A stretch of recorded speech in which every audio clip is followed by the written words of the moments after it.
Did you ever hear a young actor ask George Burns if he had any advice in show business? George Burns said, "Stay on Fountain." Thank you. Oh, hang on. Where's my... I love that. That's what I do. I know Fountain. I know that was one of my favorite shortcuts. Okay, so here's something. Well, we'll just get into this. We both worked in show business a million years. I've even worked some jobs parallel to you, I would say. Mm-hmm. You do a lot of things in your life. The one thing you do is a job called locations manager. There's no reason for people outside of show business to know what that is, but I know what it is. So why don't you tell me what a locations manager does and how you've managed to avoid prison? Well, to start, I did one of those things that I painted for. I've been making art forever, and you're an excellent painter, by the way. I love your artwork. Thanks, buddy. And one of the things that I thought, that's what I did every odd job on the planet in order to keep material and pay the rent. I managed buildings, so I didn't have to pay rent. I did all these things. And I said to my HP, if there's something else you want me to do, show me. And a guy showed up and he offered me a job, and it ended up being his assistant doing locations. And that was the beginning. I did everything. He hated the job. Now he's a very successful jeweler. And so he had me do everything. And so I scouted, I helped with the budget. I prepped and set up locations. I managed the locations. Before you get too deep into it, I do want to interject that I moved to Hollywood in the mid-'80s in the heyday of rock music videos. Yeah, man. There were billions of these little movies being filmed all over town, and it was work for all. It was low budget, pretty much, but tons of work if you wanted to, grind your way into the business. So whenever I'm at my brother's house in L.A. today, and somebody shows up with a clipboard going, "We'd like to park out in front of your house. Can we have permission?" And like tears in their eyes. I'm like, "Hand me the clipboard. I'm signing," because I was that. Dumb kid. I knocked on a lot of doors. Man. So I'm very now in New Mexico where I live now.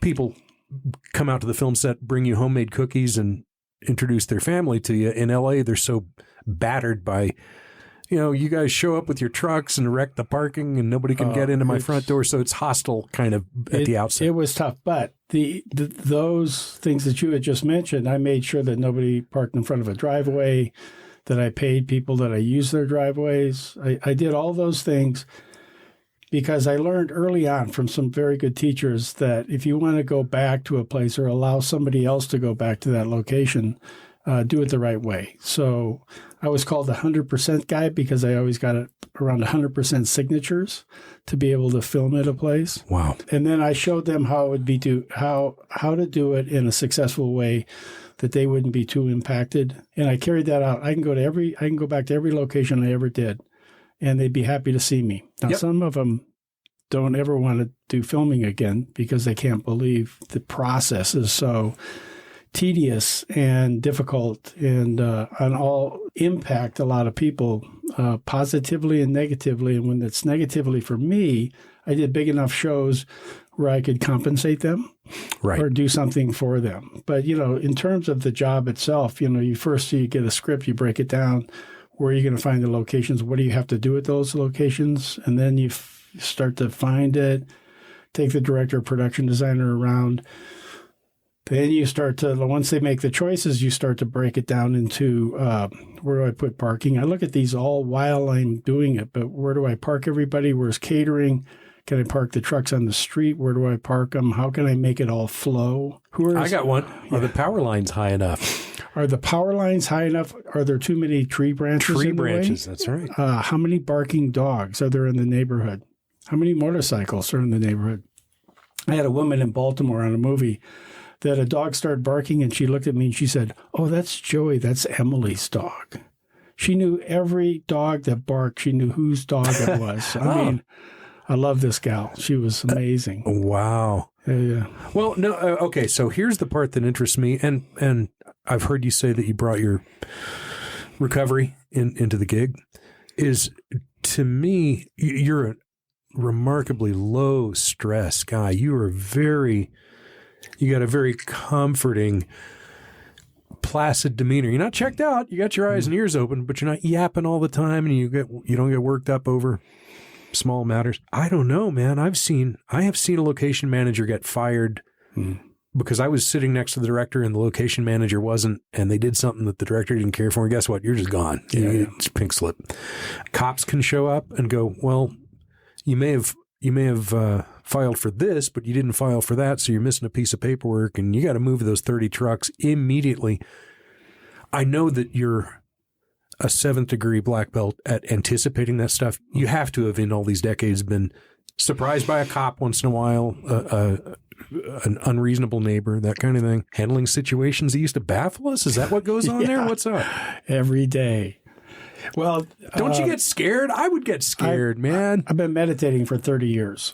So I was meditating before this job showed up. So it really helped. I wanted to teach a class called Location Management and Meditation because it's about the chaos in the job. I think you just named our episode, but go ahead. The chaos in the job is daily. In order to stay calm, I've had producers say, like, we just lost that location and you're calm. And I said, well, I can freak out and it'll take me twice as long to fix it, or I can just get on the phone and take care of it. And they would back away and let me take care of it. I always I was able to take care of those things quickly because I was calm. Inside of me was crazy. And trying to get to the calm. I mean, and it's crazy to the point of how many options do I have? What can I do if this happens? What can I do? So like you said before, I do a lot of this stuff before the job. Before we start filming, I do a lot of it in prep. Got to. And scouting, like what's plan B, what's plan C. So I usually have something lined up. And I've lost locations for Syriana with George Clooney, and another Sicario with Josh Brolin and Denis Villeneuve. A movie I'm familiar with. Go ahead, yeah, brother. And I found options that were better every time, and I would get on it immediately to get it. So I wouldn't hesitate. If I lost something, I saw that it was gone, I would talk to the producer and say, this is what's happening. And then I've got options because I've already gotten options to show him once I tell him, because I understand they want a solution. It reminds me of the Civil War General Ulysses Grant was remarked on to have had what they called 4 a.m. courage. And he was a man who liked to bend an elbow, by the way. Yeah. But you could yank him out of his bunk at 4 a.m. and go, here's what's happening now. And he would rub his eyes and fix it. Yeah. Now, what was going on inside him? I've never thought about that part. Yeah. Well, because there's a conflict, and the conflict is the solution and the problem. So inside of me lives the problem, but outside of me lives the solution. So I overcome the problem by taking actions. And that then calms the inside, and I realize I'll be able to take care of it. So meditation helps. You're a pretty smart guy there, Todd. I like the cut of your jib. Yeah, man. Can you think of a lively one where one day on set lightning struck and you lost a location that just never should have happened that way? Well, I mean, the Sicario one is interesting because we did a tech scout at one. I have to ask one or two. Number one. Okay. With Denis Villeneuve, we lost a location at the State Fairgrounds in Albuquerque as an entrance to a military base because the military would not deal with Sicario. They wouldn't, because I had to find places that looked like military installations, military bases, military buildings, because I couldn't use the military places. They weren't interested in doing Sicario. The only one that a couple of them that I did dealt with the military. But so we looked at that. They changed the date of when we were going to be there. So I called the state fairgrounds people, and they said, well, that's the date we have the Appaloosa show, and they're in those stables, and you can't film there that day. So I told the producer, director, production designer, and then production designer jumped in with me, and we went and found a place that was going to work because it was daytime and nighttime. So we had to do lighting, and there was a lot of details to it. The lawyer, the person that could sign off on it, was on vacation. Oh, boy. So I found her, and she said, I can get to the contract in a week. I said, I need it in 2 days. That was gone. So then I remembered I had scouted a movie 8 years earlier with a guy from the water department. I found his number. I called the film office. They told him, I'm sweating listening to this story. They told me the guy, I got 2 days. They told me who the guy, called him up and told him my dilemma. And then I realized that the water department, Bernalillo Water Department down by Costco, that I would jump the fence. It's a lockdown place. Okay. In order to get somebody's attention. That morning, before I went out, like at 7 a.m, I got a call from that guy. And he said, listen, this guy Dave will be waiting for you. And I told him to give you whatever you want. And it was because I created a relationship with that guy 10 years earlier of respect. And he showed me the water department. He said, you got time to go look at this? He said, this is a big deal that we're doing. I said, absolutely. So I went through the whole thing with him. We talked about his kids, my kids. You know what I mean? Of course I do. You go out and you make friends. And so he remembered that and opened the door. And that was a location 10 times better than any of the other ones that I looked at. And they gave us carte blanche, daytime filming, nighttime filming, going in, going out, remarkable. And the director was going like, how do you do this, man? Oh, that makes me so happy. Yeah. And it's, again, it's just a fact that if you've never been part of this circus, and TV particularly is, movies have all the money in many cases. TV shows have, you got 7 days to turn this sumbitch around. Yeah. And it's the like an assistant director will turn to you and say, how much do lawnmowers cost? And you're like, I actually don't know. Well, here's $1,000. Go buy 2 or 3 of them.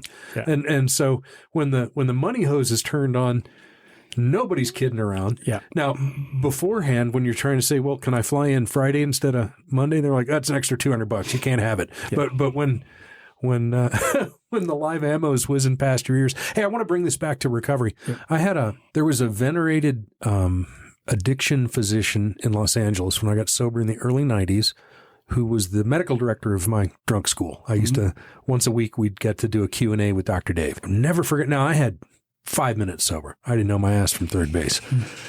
But he said, well, one of the earmarks of recovery is there will come a day when the bullets are flying past you. Everybody around you is having a cow with good reason. And in the middle of it, you're still in calm. And you just kind of know it. You'll go, well, I get why everybody's having a spaz attack, and maybe I should be having one, but I'm cool. We'll get through this. So what the interior life you kind of described to me reminded me of that. And it is, I don't know what it's like to not have an addict's brain. Because I seem to have That's all I know. I left the factory once. Fish only, they don't know what water's like. They're just in it all the time. But I do feel like going from panicking over, whether or not they have your kind of coffee at the restaurant to you're fine under some very trying, stressful circumstances. There's hundreds of thousands of dollars at stake. That's right. If you miss anything up, even if you mess something up during the day, like the cops don't show up to close the road down or something like that, it's like $20,000 every 10 minutes. That's right. And how do you reproduce that? If there's a thing called a film break. It's the little memory card has like our life in it. You send it off halfway through the shooting day and at wrap. So, and it's in a box like you would put a replacement liver in, it's Fort Knox, but it's really just a little thumb drive kind of deal in there. But if something happened, if you got in a fiery crash or, you dropped that thing in the arroyo or whatever, you'd have to call back all that cast and crew and locations, and you kind of can't, so you have to re-edit. It's nightmare. I mean, if you do, it's about $350,000 for the shows that I was working on, if you have to call anybody back, but that never happened with me. And partly that thing I was talking about, like I said, I've been meditating for 30 years, so that problem, that fear that exists in me is alleviated by my actions. So it starts as a scream, inside.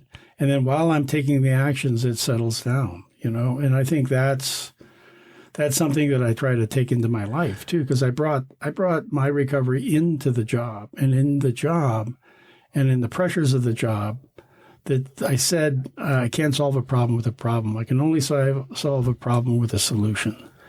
And so, you know what? But one unavoidable ingredient in this is you actually do care. Yeah, you really care. You're not like a postman that goes, well, truck broke down, can't deliver the mail today. Who cares? I'm walking. That's not us. I'm walking and delivering mail. Right. Yeah. There was another one where I told a producer on the Valley of Elah, which was in Albuquerque, at Christmas break, what if it snows? Because I said the first 7 days of filming are all interior exteriors. He said it's not going to snow. And I said, Lord, what if it snows? He said it's not going to snow. And if it and I said, what if it does? I mean, is there a backup plan? He said, if it snows, it'll be 2 inches. It'll be melted by the afternoon. So we had the biggest snowstorm ever, like in 100 years or something. There was 12 inches, 18 inches in Santa Fe. In Albuquerque, we were filming. There was 12 to 15 inches in different places. Never happens. And cold. So, the producer wouldn't answer my phone calls. The AD called me and said, Todd, the producer wants us to figure it out. There was no city trucks to deal with it. There were no shovels to buy. All the salt was taken. There was what's the scene? What are you trying to film? I'm trying to get into parking. I'm trying to just park the trucks. Understood. For one, and then the first one was interior, slight, exterior. You could throw, you could heat it, or hose down. With those weed trimmer deals that shoot flame. Yeah. Could do one of those things, which we did all the way through the 5 days. So I'm overlooking at one of the parking lots that has 12 inches of snow, and I see a road grader. I mean, a lift. What do you call it? It's a scoop up over a gate, over a fence. I saw it. I took off over after that place. Wow. Got in there, told the guy, I said, I'm going to hire you for the next 5 days. We got to talk to my boss. I went to his boss, and he said, well, I can't do any work because there's too much snow. I lay concrete. So he said, yeah, you can hire the guy. So I hired the guy, gave him a bunch of money. Right. He cleared all the lots out. Did everything, hired him for 5-6 days. He loved it. We got him in there watching the filming. Sure. Anything to make everybody happy. They call it cinematic immunity. And the producer's going like, how did you do that? It was like those things things like that, you don't even think of fear. You're so moving forward to try to take care of a problem. You're the Sully Sullenberger of getting the shot. On it. I was shoveling. I took my shovels down. I was shoveling. I was doing everything I could to clear it. I'm a hands-on guy. I get up early. When I was doing the Coen Brothers movie, they said... I'm sorry, you dropped something there. Go ahead. Yeah. They said... Is this the Buster whatever it's called? Buster Scruggs. Ballad of Buster Scruggs. Love it. They said, Todd, you can show up late. Your guys are the best, man. And I said, I'm just not built that way. Right. That's all. I showed up at 5 a.m. I was there, all day. It's, I love it. You're like an old fire horse. You get the whiff in your nostrils and you're back in the game. You've tried to walk away a few times. It doesn't work, does it? I try. No, it gets in you like junk. And I think we are adrenaline junkies. I am. Yeah.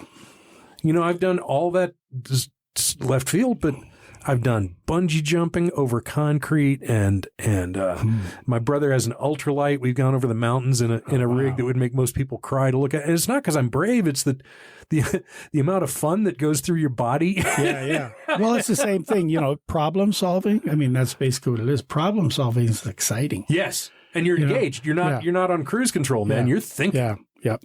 Yeah. And it's program approved. It is, man. It is. And the thing is, because it means that in moving from the problem to the solution, I'm of service to the production. I'm of service to the director.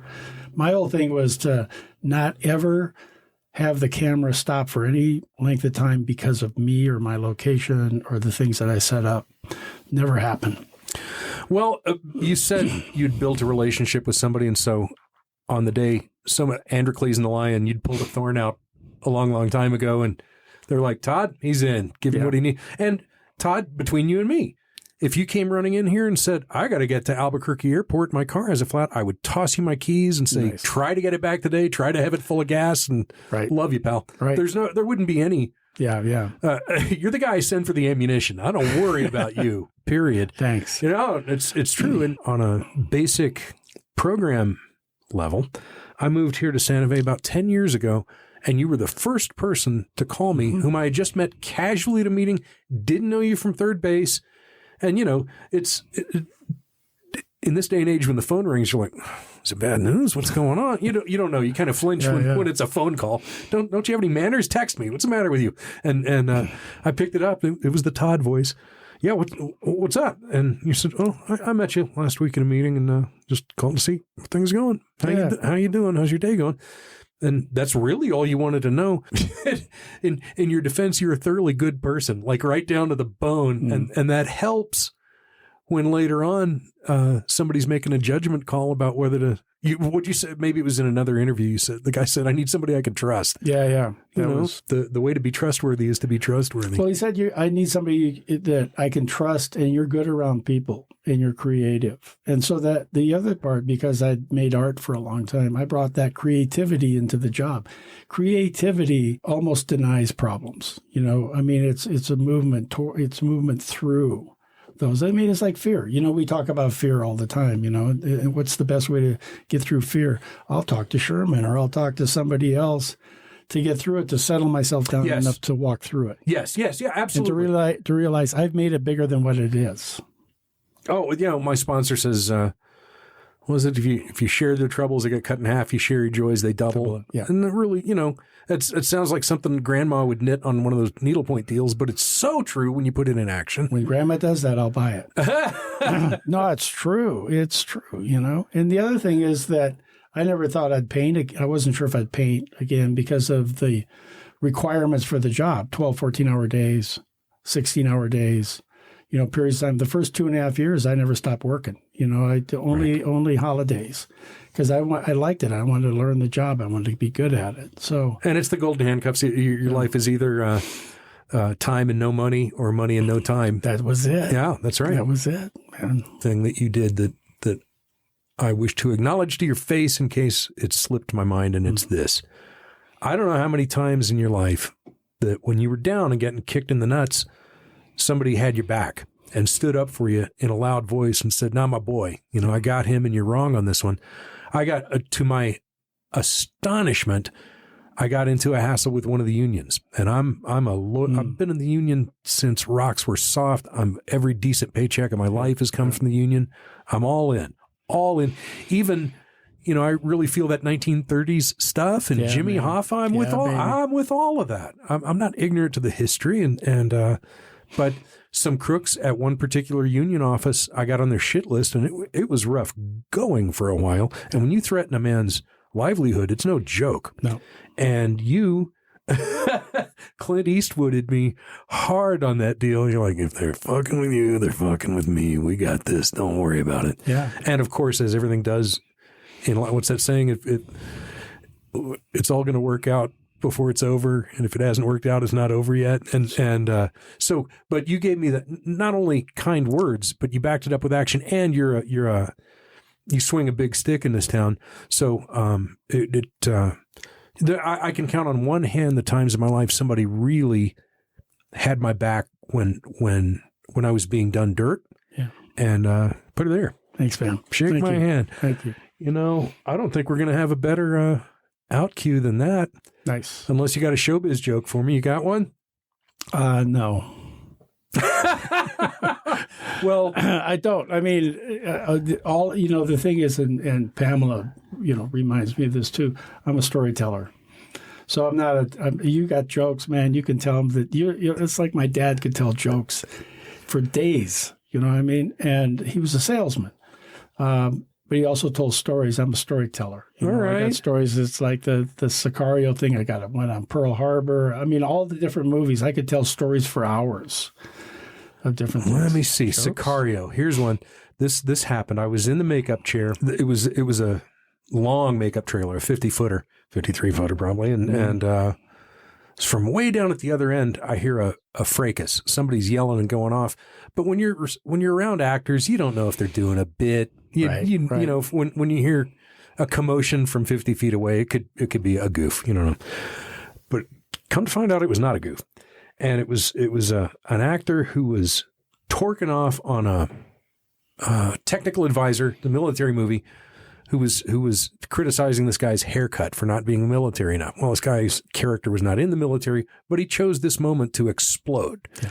And for the rest of the day on set, there was a bad taste in everybody's mouth because if you were within 50 feet of this actor, he was going to say, "Did you hear what a bull?" You know, he was still justifying his stuff. Well, on the day, I'm sitting knee to knee with this guy on the sofa about to film our scene. This is a big movie. The camera's up my nose. And whenever there was a pause, this guy turned to me and he goes, "Did you hear that shit that happened in the makeup trailer this morning?" And I had to nod. You know, I couldn't just ignore him. And he looked at me and he said, "You don't give a shit, do you?" And I looked him dead on and I said, "I give you my word as a gentleman, I don't give a shit." And I went back to doing my job, and he haw-hawed and patted me on the back, and I was the only one he gave zero shit to for the rest of the day on set. So I don't know if that's a joke, but true tales from showbiz. I love you, my man. Thanks for coming on the show. Thanks, see you, Todd. Thank you.